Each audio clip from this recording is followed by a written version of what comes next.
घरेलू हिंसा और शोषण की बात वैसे घर की चार दीवारी से मुश्किल बाहर आती है, और जब आती भी है तो अमूमन समझा जाता है कि पीड़ित महिलाएं होगी। लेकिन कई बार पुरुष भी चुप रहकर ये सब कुछ झेलते हैं। शर्मिंदगी, समाज का डर, ये सब शायद अपना दर्द बयां करने से पुरुषों को रोक देता है। कवर स्टोरी में आज इसी की चर्चा।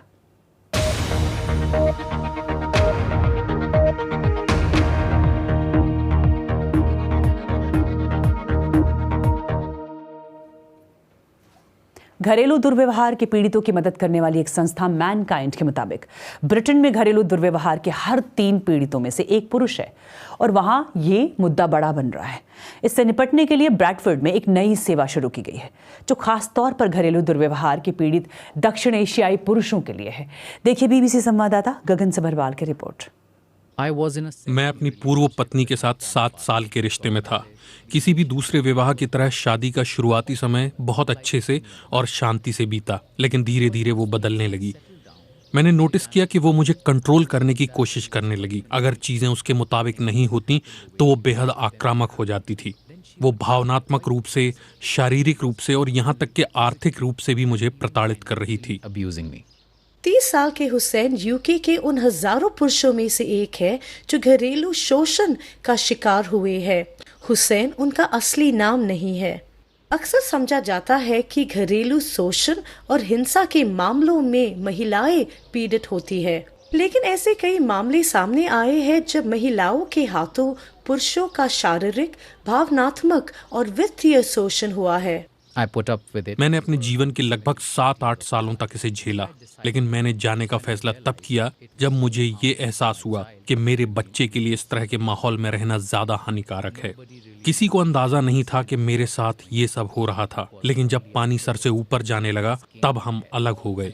तब जाकर मैं खुलकर बता पाया कि मैंने उन सालों में क्या झेला। मेरे परिवार के कई सदस्य और दोस्तों को ये जानकर बड़ा झटका लगा। घरेलू दुर्व्यवहार के मामलों में पीड़ितों की मदद करने वाली एक संस्था मैनकाइंड के हालिया आंकड़ों के अनुसार 2019 में यूके में घरेलू दुर्व्यवहार के शिकार हर 3 पीड़ितों में से एक पुरुष था, और 2004 के बाद से घरेलू दुर्व्यवहार के लिए दोषी ठहराई गई महिलाओं की संख्या 806 से बढ़कर 2020 में 4948 हो गई है। और एक्सपर्ट्स का कहना है कि पुरुष घरेलू शोषण के मामले लगातार यूके में बढ़ रहे हैं। हम कई तरह के क्लाइंट से डील करते हैं, और मुझे ये तो याद नहीं कि मैंने ऐसे कितने केसेस डील किए हैं, लेकिन उनकी संख्या है बहुत ज्यादा। और ये बहुत कुछ वैसा ही है जब दुर्व्यवहार करने वाली महिलाएं पेशेवरों से बात करती हैं। वे भी शुरू में इस बारे में बात करने को तैयार नहीं हैं, कई मुद्दों के कारण, शायद शर्म की वजह से, शायद वो चीजों को और कठिन नहीं बनाना चाहते। तो ये उसी तरह के मुद्दे हैं। लेकिन पुरुषों के साथ ये मुद्दा है कि अगर मैं इस बारे में बोलूंगा तो शायद लोग मुझे कमजोर कहेंगे। मेरे एक क्लाइंट ने मुझे बताया कि उसे कम्युनिटी के लोगों ने कहा है कि वो मर्द बने और एक औरत के हाथों उसे प्रताड़ना नहीं झेलनी चाहिए, और अगर ऐसा वाकई हो रहा है तो उसे स्थिति अपने कंट्रोल में लेनी चाहिए। स्थिति कंट्रोल में करने का क्या मतलब था मुझे नहीं पता। इस बढ़ते मुद्दे से निपटने में मदद करने के लिए ब्रैडफोर्ड में मेन रीचिंग आउट नामक एक नई सेवा शुरू की गई है, और ये यूके में पहला दक्षिण एशियाई पुरुष घरेलू दुर्व्यवहार प्रावधान है। हम 3 स्तरों पर रिपोर्ट मुहैया कराते हैं, जिनमें से एक है फोन हेल्पलाइन नंबर, जिनमें कोई भी पीड़ित पुरुष फोन पर अपनी आपबीती हमसे शेयर कर सकता है। इसके अलावा पीड़ित हमें फोन करके ये भी बता सकता है कि उसे फोन कॉल के अलावा और क्या मदद चाहिए। तब हम ऐसे लोगों को बुलाते हैं, उनसे चर्चा करते हैं और फिर 1-to-1 रिपोर्ट मुहैया कराते हैं। तीसरे चरण में हमने एक पीर सपोर्ट ग्रुप बनाया है, जिसमें वो पुरुष लोग हैं जो अपने आप को अलग थलग महसूस करते हैं। फिर हम महीने में 2 बार ऐसे ग्रुप्स की मीटिंग कराते हैं और उन्हें अपनी बात रखने का मौका देते हैं, ताकि वो अपने आप को अकेला महसूस ना करे। और प्रोजेक्ट से जुड़े लोगों का कहना है कि इसकी शुरुआत के बाद से इसकी हेल्पलाइन पर कॉल करने वाले लोगों की संख्या लगातार बढ़ती जा रही है। पहले कुछ महीनों में जब हमने शुरुआत की तो हमें एक महीने में लगभग 20 कॉल आए। ये आंकड़ा बढ़कर 50-60 कॉल प्रतिमाह हो गया है। इन पुरुषों के लिए मेरे पास ये संदेश है कि डरो मत और ये मत सोचो कि इससे तुम्हें शर्म आएगी। भले ही आप पुरुष हों, लेकिन आप घरेलू शोषण का शिकार हो सकते हैं। दुर्व्यवहार गलत है, चाहे आप पुरुष हों या महिला। हुसैन का कहना है कि वह मैन रीचिंग आउट और उसकी टीम की आभारी है, क्योंकि जब उनकी मदद के लिए कोई नहीं था तब उन्होंने हुसैन को सहारा दिया। अगर मुझे मैन रीचिंग आउट से मदद नहीं मिलती तो मुझे लगता नहीं कि मैं जिंदा रहता। गगन सब्रवाल, BBC न्यूज़। और भारत में पुरुषों के साथ हुई घरेलू हिंसा के कितने मामले सामने आते हैं और ये कितनी बड़ी समस्या है यहाँ, हमने ये पूछा सामाजिक कार्यकर्ता दीपिका नारायण भारद्वाज से। भारत में पुरुषों के साथ जो घरेलू हिंसा हो रही है वो मुझे लगता है कि बहुत एक छिपा हुआ तथ्य है।